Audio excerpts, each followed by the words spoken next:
Arson is the biggest cause of fire in the UK, and someone who helps to deal with the consequences is Firefighter John Tierney. Now, he thought it would be a great idea to share his experiences with young people in a book. Now, Jack, Tommy and the Phoenix Street Firefighters is the title, and John has popped in for a chat to tell us about it. Hello, John. Yeah, good morning, Sean. Thanks for having me on the show. Not a problem, mate. It's a great idea, this, isn't it?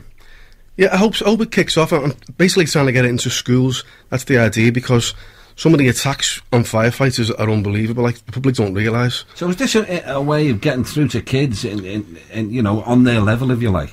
Yeah, it's basically to teach them the consequences of what they do. Because I don't think some of the kids realise. They think it's just a laugh, throwing bricks at fire engines and attacking firefighters. I mean, you've had that first hand yourself, haven't you? I have, yeah. I mean, over the years I've been bricked, spat at, shot with air rifles. Yeah. I've had laser pens shined at me. Booby traps have been set in derelict houses. They've set fire to like bin bags and put aerosol cans on them. Rubbish fires where they put Calagas bottles on them to explode on you. So these are little things that I don't think people realise. And I think if we can explain to kids the consequences of you know, injuring a firefighter or taking out a fire engine that they might need, then hopefully it might reduce that. Yeah. So how long have you been a firefighter yourself, John? Just under 23 years now. Really? Has it changed that much since you started? I mean, you're talking about these events that you've been through. I mean, hopefully they are isolated incidents, you know, I'm hoping. But is it becoming more and more common? It just seems to ebb and flow. I mean, this time of year, coming up to bonfire period, is when most of these attacks tend to happen, because kids are very protective towards their own bonfire collecting, if you like. And when they get accidentally set fire to or deliberately set fire to, and we come out to put them out, that's when these sort of attacks start to happen. Really? So is it a case of just not realising what they're doing here, you know? They don't realise that they need you people and, you know, the great job you do and how dangerous it is what they're doing. They don't realise that, do they?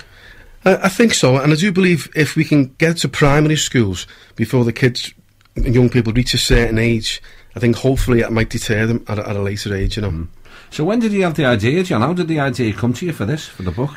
To be honest with you, I stewed on it for a few years, and one of my aunties, who's now unfortunately died, she said to me, if you can do something and make a difference, you've got an obligation to do it. And I made a promise to her that I would finish it off, so hopefully she'd be pleased with this now. Absolutely. So, Jack, Tommy and the Phoenix Street Firefighters. Tell us about Jack and Tommy. Are they firefighters? No, Jack and Tommy are a pair of kids who go on a spree of antisocial behaviour, just causing absolute mayhem. And I've actually seen this happen in real life. This just isn't, you know, right off the imagination. No, this and not just a couple of kids. I've seen a gang of kids completely destroy neighbourhoods, like, and it's the consequences. Not happening this time. The consequences actually happen to them, as opposed to in real life it tends to happen to other people. Right. So what's the next step? I mean, you completed the book now. How long has it taken you to put together? It's probably taken about 18 months because I needed a good illustrator, and amazingly, like, through a family friend, yeah. I've got James Algar on board, and he's absolutely fantastic. You can see from some of the illustrations. Without him, it just wouldn't have been achievable. Yeah, so it comes to life. I mean, yeah, kids want to look at pictures, don't they? Exactly, and it's exciting for them to look at that, you know. And so the book itself, it's got some good content and it's got some good pictures. So hopefully they'll pick it up. They'll pick it up in the library or in schools, you know. Sure.